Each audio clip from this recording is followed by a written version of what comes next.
Vous êtes de plus en plus nombreux à nous suivre et à participer à l'évolution de la chaîne Afrique N24, et sincèrement nous tenions à vous en remercier. Nous lisons tous vos commentaires qui enrichissent le débat et vraiment nous vous demandons de nous soutenir, en vous abonnant et en aimant les vidéos pour une large diffusion, et pour continuer à avoir une ligne éditoriale indépendante, et vous proposer de nouvelles émissions toujours de plus en plus enrichissantes. Encouragez et protégeons la communauté Afrique N24, en vous abonnant et en cliquant sur le pouce bleu j'aime sur les vidéos que vous visualisez. Ne restons pas passifs, soyons actifs. Merci et à bientôt. Bonjour l'Afrique, bonjour le Togo, bonjour les amis. Le coup de semonce est tombé, et enfin, d'autant plus qu'on priait dans les églises, dans les mosquées, dans les couvents, dans nos cultes ancestraux,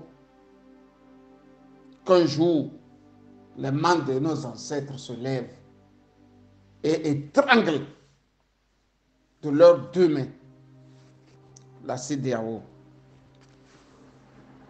Alors je vous mets cette tribune sur écoute.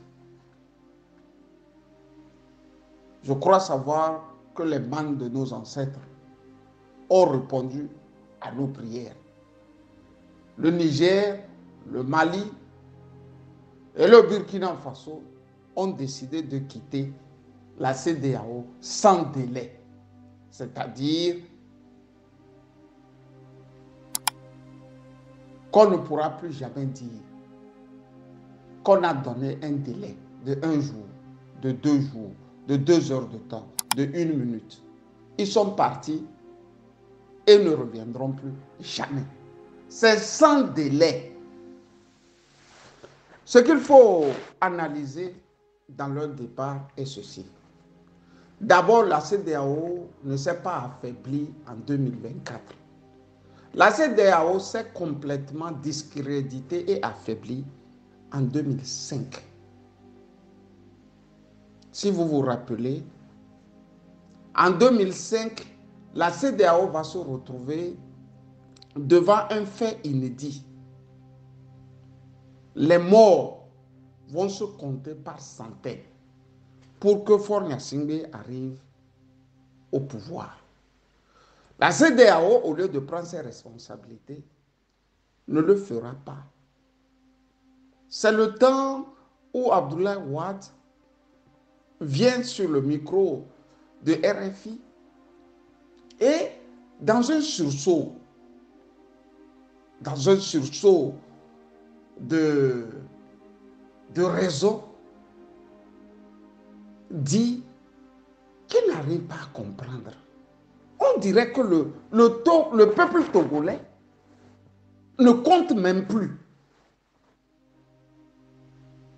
La dictature togolaise va s'empresser et va mettre le longiligne Abdoulaye Wade dans la sauce. On va mettre Abdoulaye Wade rapidement dans la sauce. Pascal Bodiona sait de quoi nous parlons. Parce qu'il a fait beaucoup le tour des pays africains pour soudoyer, pour parler, pour corrompre et abondamment. La CEDEAO va s'affaiblir de nouveau en 2017 et curieusement pour le compte du pouvoir togolais. Un certain Tipi Atchadam lance sa croisade contre la dictature. Tout se finit dans les mains de la CEDEAO. Elle envoie un rapporteur au Togo. On a le rapport, on met le rapport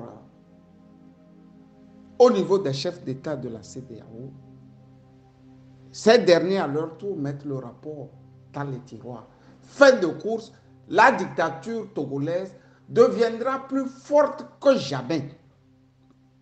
Comme cela ne suffisait pas, la Côte d'Ivoire va regarder comment, du côté de la lagune ébriée, Alassane Ouattara tranchait les têtes. pour son pouvoir en 2020, ce sont 200 Ivoiriens qui sont passés à la trappe en toile de mire, la tête du petit Nguessan, que ces nervis ont joué au ballon en mondovision. Le monde entier a vu ça. La CEDEAO n'a rien dit. Comme si cela ne suffisait pas. La même CEDEAO va s'acharner à menacer de coups et blessures. D'abord les Maliens, ensuite les Burkinabés, et pour terminer, les Nigériens. Sanctions par-ci, sanctions par-là.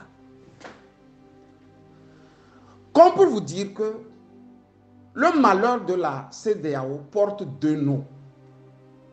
Faure Gnassingbé et Alassane Ouattara. Il ne faut pas aller loin chercher. Je reprends. Le malheur de la CEDEAO porte deux noms. Faure Gnassingbé et Alassane Ouattara. Sauf que les pères fondateurs de la CEDEAO, au départ, étaient pratiquement deux. Le général Yakubu Gowon du Nigeria et le général Gnassingbé Yadema du Togo. Vous avez vu comment il ne faut pas laisser l'héritage dans les mains des enfants qui ne sont pas dignes, donc indignes.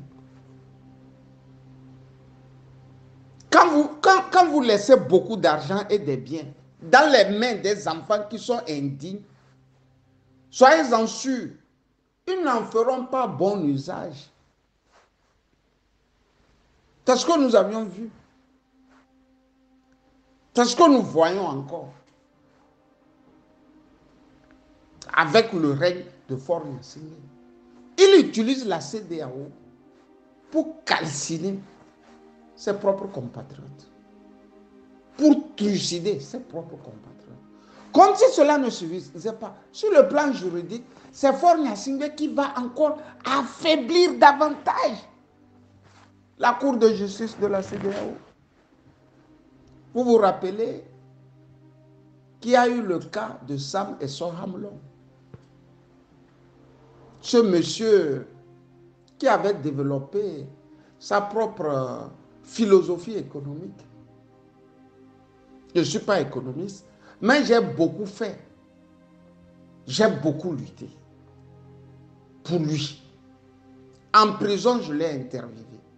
J'ai ameuté des économistes, dont le docteur Iva Maïzo, le professeur Gougué. Je leur ai passé des interviews afin qu'ils disent aux Togolais au monde entier si ce que ce cabier appelé Sam Essohamlong faisait était du faux, d'usage du faux, ou cela ne pouvait pas être mis dans le compte d'une économie tordue. Tour à tour, ces illustres économistes ont dit qu'il n'y avait rien d'illégal dans ce qu'il faisait et qu'il appelait communément redémarre. Les interviews sont là, dans les archives de Lynx Togo Info. Voilà aussi le travail de fond de votre serviteur, cher Togolais.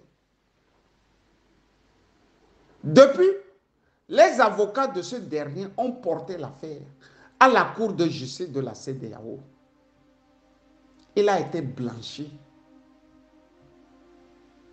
Depuis aussi, le pouvoir togolais ne l'a jamais rétabli dans ses droits. D'autant plus que ses avoirs ont été mis sous le boisseau. Et des avoirs en milliards. Comme si cela ne suffisait pas, le même Togo va se mettre à brutaliser les députés, les chassant. Si vous vous rappelez, c'était les députés de l'ANC. Ces derniers vont porter leur malheur devant la cour de la même CEDEAO. Après d'âpres luttes, Je dis après d'âpres luttes, la CEDEAO finira par leur donner raison. Sauf que le pouvoir togolais va leur faire danser pendant des mois avant qu'ils ne retrouvent l'argent qu'on leur a volé. Ensuite vient le cas du docteur Agbemi Kodjo. Il gagne aux élections haut les mains en 2020. Le pouvoir togolais le traite. Il porte son malheur devant la cour de justice de la CEDEAO. Fin de course, il est blanchi, mais jamais on ne lui a mis dans ses droits. Jusqu'à nos jours. Les cas sont légion. Faure Gnassingbé a trouvé le malin plaisir d'affaiblir la CEDEAO à son goût.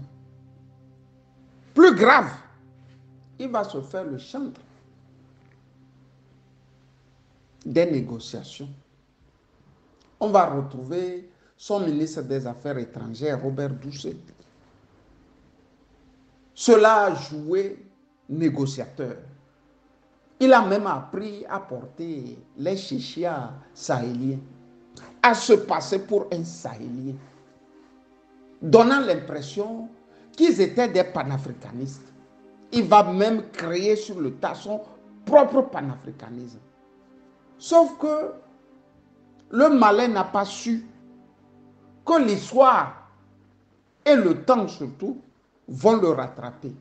Depuis hier, les pays de l'AES ont quitté la CEDEAO, ce qui veut dire qu'ils n'ont plus besoin de négociateurs.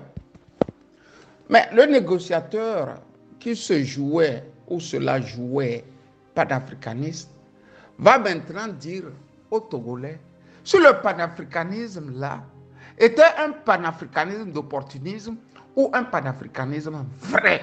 C'est ici que Faure Gnassingbé est rattrapé par ses menteries. Je peux donner mes 10 mains à couper. Mes 10 doigts, pardon, à couper. Que Faure ne prendra pas le risque de quitter la CEDEAO pour l'AES. Faure ne le fera pas. Si Faure le faisait aujourd'hui, 29 janvier 2024, a tout cassé.